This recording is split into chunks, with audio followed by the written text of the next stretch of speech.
देखिए, हमें समझना पहले ये है कि जो इकोनॉमिक डिजाइन है, चाहे वो अमेरिका में है, चाहे यूरोप में है, चाहे वो भारत में जिसका पालन हो रहा है, वो डिजाइन ही यही कहता है कि एग्रीकल्चर को खत्म करना है। हमें ये समझना बहुत जरूरी है। अब देखिए, अमेरिका में किसान खत्म हो चुके हैं, हार्डली 2% से पॉपुलेशन से कम रह गए हैं।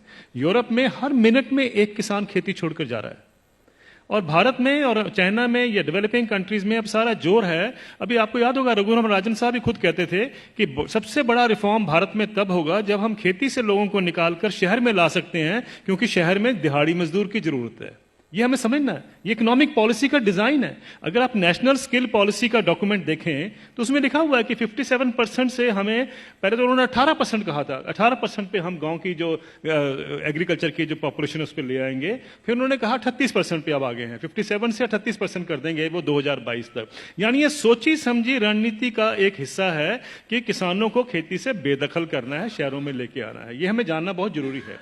जब हम ये जान जाते हैं तो उसके लिए जो पूरा इकोनॉमिक ढांचा बनाया जाता है। अब जैसे बताया आपने पहले कि देखिए क्राइसिस है, इतने सालों से किसान को इनकम नहीं मिल रही है। जब हम दूसरे सेक्शन को देखते हैं, मैं इसका एक उदाहरण देता हूं सिंपल सा।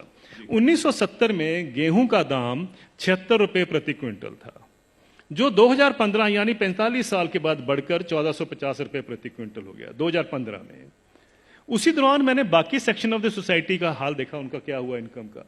मैं सिर्फ बेसिक पे और डीए ले रहा हूं। उसी दौरान में 45 साल के पीरियड में सरकारी मुलाजिम की जो बेसिक पे और डीए है वो 120 से 150 गुना बढ़ गया, और जो स्कूल टीचर्स की जो तनख्वाह बढ़ी है उस दौरान में वो 280 से 320 गुना बढ़ गई। और जो कॉलेज के यूनिवर्सिटी प्रोफेसर्स हैं उनकी तनख्वाह 150 से 170 गुना बढ़ी है उस 45 साल के पीरियड में। किसान की जो इनकम है, जो गेहूं के दाम से या धान के दाम से आप नापेंगे, वो 19 गुना बढ़ती है। अगर ये जितने सरकारी मुलाजमों की भी अगर इनकम 19 गुना बढ़ी होती तो ये नौकरी छोड़ चुके होते आज तक। प्रॉब्लम यह है कि किसान का हक क्या बनता है। अगर हम 45 साल के बाद जब उसको 1450 रुपए मिले थे, अगर मैं 100 गुना भी उसकी इनकम बाकी इनकम पैरिटी के नॉर्म से चलता हूं, तो उनकी इनकम जो है या उनका मिनिमम सपोर्ट प्राइस जो है वो 7600 रुपए प्रति क्विंटल बनता था। ये उनका हक है। 7600 रुपए क्विंटल बनता था, उनको मिला 1450 रुपए। फिर ये कहा जाता साहब ये पैसा कहां से आएगा। कभी आपने पूछा जब कॉर्पोरेट को पैसा दिया जाता है कहां से आएगा? कभी आपने पूछा 7वां वेतन आयोग का पैसा कहां से आएगा? 7वां वेतन आयोग जब सारे देश में फैलाया जाएगा, अभी तो सिर्फ सेंट्रल गवर्नमेंट का है, तो क्रेडिट स्विस बैंक की स्टडी कहती है 4,80,000 करोड़ रुपए हर साल एडिशनल खर्चा होगा। किसी ने नहीं पूछा कि पैसा कहां से आएगा। किसी ने नहीं कहा कि फिस्कल डेफिसिट बढ़ जाएगा। आप किसान को 2 लाख रुपए दे दीजिए, 2 लाख करोड़ रुपए अनाउंस कर दीजिए साल का देंगे, हाहाकार मच जाएगा इस देश में। अरे ये पैसा व्यर्थ जा रहा है, ये लोग डिजर्व नहीं करते हैं, ये सारा कुछ होगा, फिस्कल डेफिसिट बढ़ जाएगा। लेकिन इंप्लॉइज के लिए किसी ने कहा फिस्कल डेफिसिट बढ़ जाएगा? ये सारी इकोनॉमिक नीतियां हमें जानने की जरूरत है। ये किस तरीके से डिजाइन बनाया गया है कि किसान को हम गरीब का गरीब ही रखें, और ये पॉलिसी कितने दशकों से चलती आ रही है, सब सरकारें इसमें सम्मिलित हैं।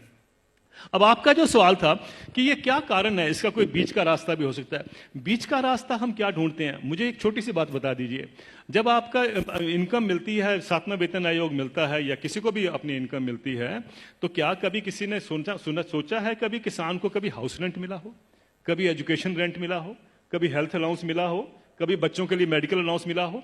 किसानों को क्यों, ये क्या किसान नहीं क्या इस सोसाइटी में रहते हैं? सुप्रीम कोर्ट के जो ऑफिसर्स हैं उनको 21,000 रुपए कपड़ा धोने के लिए मिलता है हर साल का। डिफेंस वालों को 20,000 मिलता है हर साल का कपड़ा धोने के लिए, कपड़े धोने के लिए। और वो लड़ाई कर रहे हैं आजकल, डिफेंस वाले कह रहे हैं कि साहब सुप्रीम कोर्ट वालों को ज्यादा क्यों मिलता है, हम तो बॉर्डर पे रहते हैं। मेरा ये सवाल है, क्या किसान के पास कपड़े नहीं होते धोने को? कभी आपने सुना है कि किसान के कपड़े के लिए 20,000 रुपए भी कभी उसमें ऐड किया गया हो?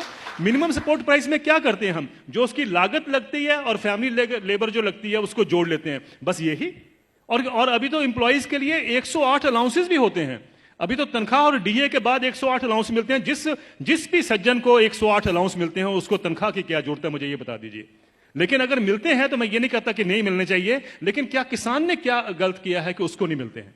मैं ये कहना चाहता हूं कभी किसान के एमएसपी में हाउस रेंट जोड़ा गया है, कभी उसका मेडिकल अलाउंस जोड़ा गया है, कभी उसके बच्चों के लिए एजुकेशन अलाउंस जोड़ा गया है? क्यों? क्या उसने बच्चे नहीं पालने हैं? हम ये क्यों मान के चलते हैं कि किसान तो हमारे देश के ऊपर बोझ है, इसके ऊपर हम दान कर रहे हैं? आप दान नहीं कर रहे हैं, आप उसको एक्सप्लॉइट कर रहे हैं, आप किसान को निचोड़ रहे हैं और उसी के साथ आपकी अर्थव्यवस्था चलती है। ये अर्थव्यवस्था के जब तक हम ढांचे को नहीं देखेंगे, हमें समझ नहीं आएगा कि किसान को मार इतने सालों से क्यों पड़ रही है। क्या